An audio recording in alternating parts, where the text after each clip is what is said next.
So I have to read you this New York Times column. Let us go to the New York Times op-ed page, or as I like to call it, Knucklehead Row.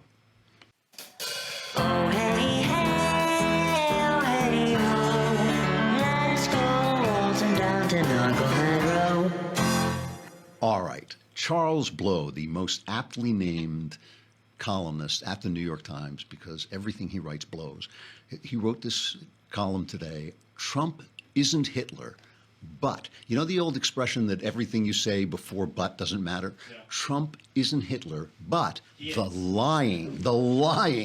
So he starts out, he says, it is a commonly accepted rule among those who are in the business of argument, especially online, that he or she who invokes Adolf Hitler, either in oratory or essays, automatically forfeits the argument.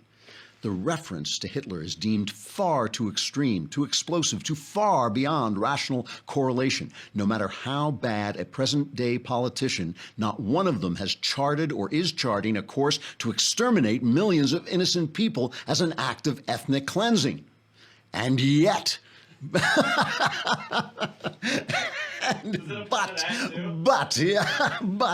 and yet, I cannot believe the New York Times ran this piece. And yet, as many have noted, no person of sound reason or even cursory political awareness cannot be immediately struck by how similar Hitler's strategy of lying is to Donald Trump's seeming strategy of lying. Tell a lie bigger than people think a lie can be, thereby forcing their brains to seek truth in it or vest some faith in it even after no proof can be found. Guy writes badly, too. Trump is no Hitler. Hold the press. Hold the press. Trump is no Hitler. But the way he has manipulated the American people with outrageous lies, stacked one on top of the other, has an eerie historical resonance. Demagogy has a fixed design. Just this week, Trump told the colossal lie that President Obama and other presidents, most of them, didn't make calls to the families of fallen soldiers. And once again, we see them taking what he said, which was not that they never made calls, but they didn't always make calls. Trump and Bush, they sent out form letters. It's a time of war. The president cannot be on the phone all the time. But when called out about this lie, Trump quickly retreated to one of his shield phrases, "That's what I was told."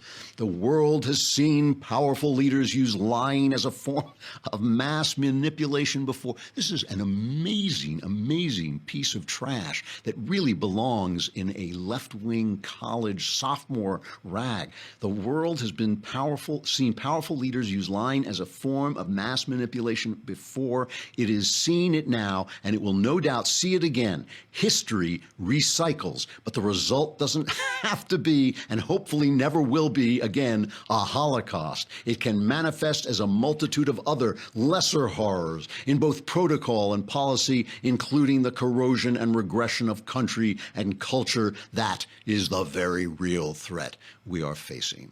That from the New York Times. Now, you know, all week, our friend James O'Keefe over at Project Veritas has been catching out New York Times editors of various levels who were basically just saying, yeah, we hate Trump and we run our stories to destroy Trump. That's what we're doing. That is what the New York Times is doing. We used to be a newspaper. Now we're a left-wing rag that runs stories trying to destroy Trump. So Dean Baquet, the guy I call Blithering Prevarication III, Blithering Prevarication III, who runs the New York Times, said it was a sin to do this. It was a sin to do undercover journalism against the New York Times. Well, he found the truth.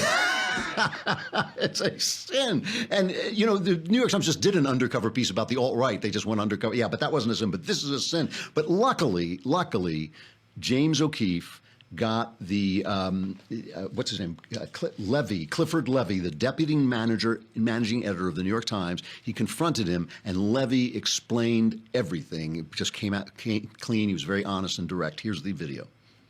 Mr. Levy, James O'Keefe, Project Veritas.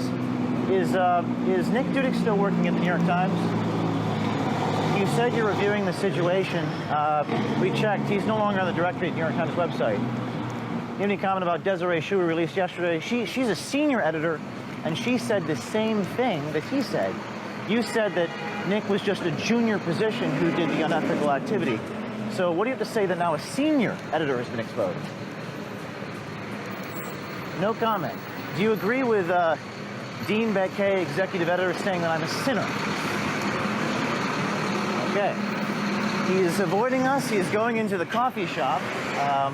The deputy managing editor for the New York Times has ran into a coffee shop and is avoiding us at Project Veritas. We're doing the same thing that they do. We're asking him simple questions. Does their paper use their paper for editorial agenda? I just love that. I love that. And you know why? You know why they're acting like that? They're acting. It is like Watergate. It's like just like the public officials, corrupt public officials running away from the press. And you know why? It's like it's a sin because they're the ones who decide. They are the remember like in Breaking Bad, I am the one who knocks. The New York Times thinks they are the ones who decide who's corrupt. It can't be them being corrupt. It's a sin to investigate them because they are the investigators. They are the ones who decide. And if you want to talk about lies and you want to talk about Hitler, Goebbels used to say, Hitler's propaganda minister would say that the way to do this is you keep repeating the lie over and over again until it's in people's heads. And this is what the press keeps doing. They keep saying, the one I keep referencing because it's so powerful is Donald Trump said there were really nice people in the white supremacist movement. When you go back to the transcript, he's obviously saying there were really good people who supported the Confederate statues, but they just keep repeating the lie over and over again. So somebody, and we just heard from Lee Smith how, Fusion GPS propagated these lies with the help of James Comey, with the help of NBC News, with the help of all these reporters who don't want to take these liars down.